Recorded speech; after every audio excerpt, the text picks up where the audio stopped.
dating, yes, but like the Leafs playing the Blue Jays game at intermission, so I'm a sucker for stuff like that. Yeah, I would be more of a sucker for the Leafs playing the Blue Jays game during the intermissions and afterwards if it wasn't the loudest that it gets when that hockey team is playing in years.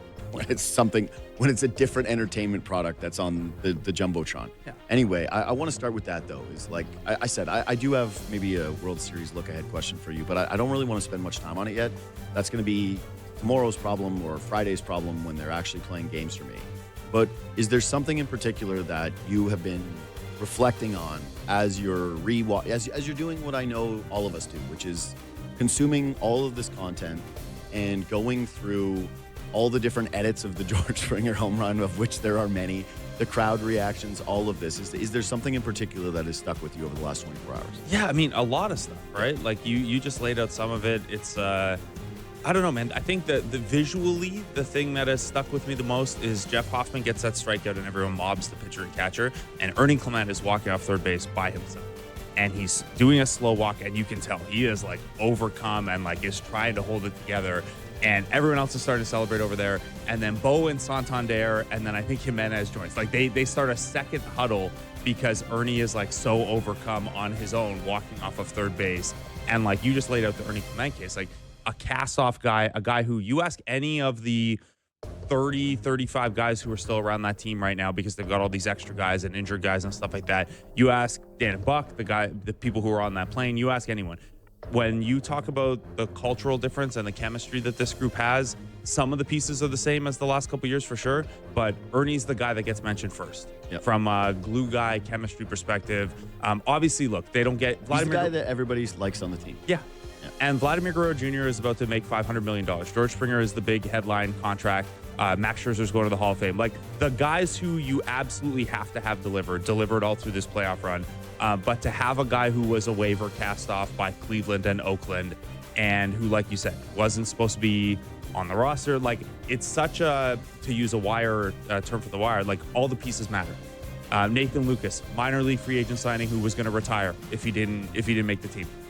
Which is insane. All those little things matter, like little tweaks with Trey Savage, hiring David Popkins at this point in time. I will say, too, I'll take a big L on the David Popkins thing, just from this standpoint, was when it was the constant criticism of Guillermo Martinez, I was annoyed by that. I thought it was just the lamest excuse for this baseball team. And I'm not saying that this was all Popkins, obviously. Like, you got to give credit to the players. But I was always told by every major league player that I had talked to about hitting coaches was that, yeah, they're a consultant, they're a soundboard, yeah, and it maybe matters at most 1%. And so I just felt like it was out of whack narratively. Mm-hmm. But I went, who cares? Well, we also, like, the narratives overlap, right? Mattered. Where, like, Matt Haig was an assistant hitting coach last year, and he had all the Buffalo guys in AAA, and they all credited him.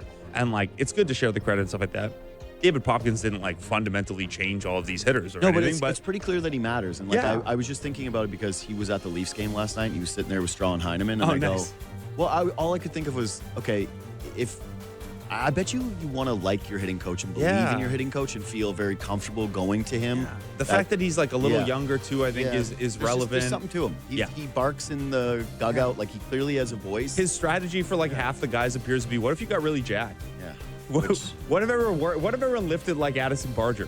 Would you guys swing harder? No, that's the truth of the matter, though, is that a lot of guys get jacked and try to impress women, and then all that ends up happening is you get more respect from the bros. Yeah, that's it. That's exactly it. Those two guys who sit behind home plate who are enormous are trying to get hitting coach jobs. Yeah.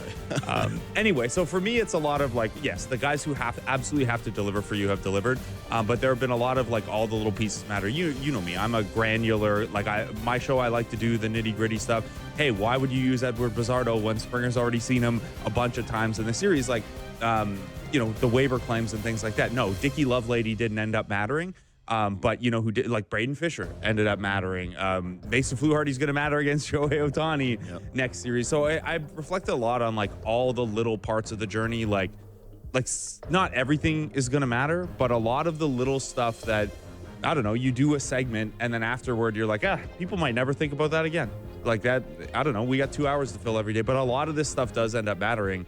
And then from the more like fan and historical perspective, and this is a little bit pandering, but like I do think it and this is more, I think, this is more done by fans than the organization itself, but the kind of connective tissue between eras for the Blue Jays is something the Blue Jays have done really, really well this year. And historically, you see all those 2015, 2016 guys throwing out the first pitch, and like they're not done. They don't throw the first pitch and leave. Like Jose Bautista and Marco Estrada were at the party after the game, and we're a big part of that. Like, that's cool. And like Russell Martin, like all those guys coming back. And it really, I guess what it makes it feel like is there is a bigger connection of like, this is the entire franchise pushing for this World Series. The 2015, 2016 guys were amazing, but didn't get the job all the way done. They had really big moments, and it meant a lot to them and the city and fan base and the country, but they didn't get the job done. And now this is their chance to be a part of these guys getting the job done and going to the World Series. So I don't know, man. Like the Leafs try to do that stuff too. The Raptors do it, but there's a real connective tissue, and I think they're going to trot out a bunch of the 92, 93 guys in this series. Like Joe Carter's going to throw out one of the first pitches. I'd imagine Cito's back or something like that. But yeah, I think they do. And this is more, again, I think it's more the fans deserve the credit than anything. There is a real kind of connective tissue, right down to the fact that Jeff Hoffman closes out the game and he was traded at the 2015 deadline to like make that run a possibility. So I don't know. It feels like an entire franchise is pulling, not just this year's team. Well, you know what else though too is you're right that they've done a much better job in terms of maintaining relationships with former players. Because I do remember there was a different time with that. Like Vernon Wells was pretty publicly outspoken about his divided relationship with this team, and I think that they've actually gotten to a much better place now. But yeah, you didn't always necessarily feel that. But this franchise, just as you're talking about it, they kind of had the perfect, like 2015 was so big because it was this, hey, everybody's sort of back in. You know what I mean? Like if you're a fan who watched 93, and you got to experience it. Like Ennis was talking about this yesterday, how that ignited his love of sport. He's so much older than us. Yes, he's way older than us. He's ancient. He's a bag of bones, dusty old bones, full of green dust. He was ignited by this. And there's obviously fans who are older than him that got to see those memories and have those moments. And then 2015 comes along, it kind of rekindles that for the large portion of that group, but also gives it to a lot of new fans. And when you go down to the ballpark, one of the cool things about it is that, like, you see Joe Carter jerseys, right? You see a lot of people wearing 93 Jays stuff, a lot of vintage attire as well. There's some Roy Halladay stuff in there because it's like, yeah, Halladay and Delgado had some, like, they resonated with the fan bases. Also, who else's jersey are you going to buy in that era? Yeah, but that's what I'm saying is, like, by the time 2015 came along, like, what you see still, I would say, the majority of the jerseys that are there, it's almost a 50-50 split between the 2015 era and the guys now, and the Bobichettes and the Guerrero Juniors. And there's a really cool mix in that stadium that we probably don't talk about enough, which is the fan base is very unified across a lot of different age groups. Kids love the Blue Jays. Grandparents love the Blue Jays. They've been around like in a kind of perfect segment of time where everybody's got a Blue Jay memory that's alive and watching this team. And with the Leafs, like you think about that stuff, it's like it hasn't been accessible so long for a lot of younger fans. So when they do go to a game, it's like it's a smaller pocket of young people that are at these hockey games.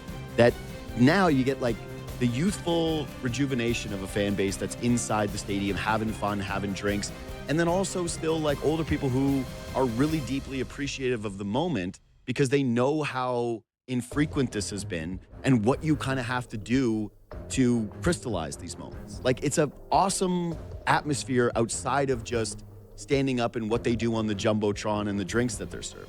Yeah, and like 32 years is not that long to go without a World Series. Like the Mariners still haven't been to one. Yeah. I'm sorry to pick on them or whatever. But that's why I felt, by the way, kind of bad for Mariners fans when people were doing all the like sending me the videos of their radio calls. I was like, I liked this for the Yankees. Yeah. It's a little different when you do this with teams like the Guardians and the Mariners and like, you know, the teams it's that punching down. Yeah, it really is. It Yeah. feels kind of ugly. It feels like what Yankees fans Yeah. would have done to us. Do that to the Dodgers fans. Yes, 100%. Because they've only been Dodgers fans for like an hour and a half. That's right. So, That's right. But yeah, the other thing, so like timeline wise, it's a good point. And like 9 years ago is not that long ago, but it's long enough ago that like those guys still hold a bit of, I guess, like short-term nostalgia. And the way it is, like, if you know, Ennis isn't actually that old, but it's like, oh, if your memories are 92, 93, and that's what you're talking about right now, it's like, okay, Grandpa. And then we're talking about 2015, 2016. We get hit with the okay, Unc.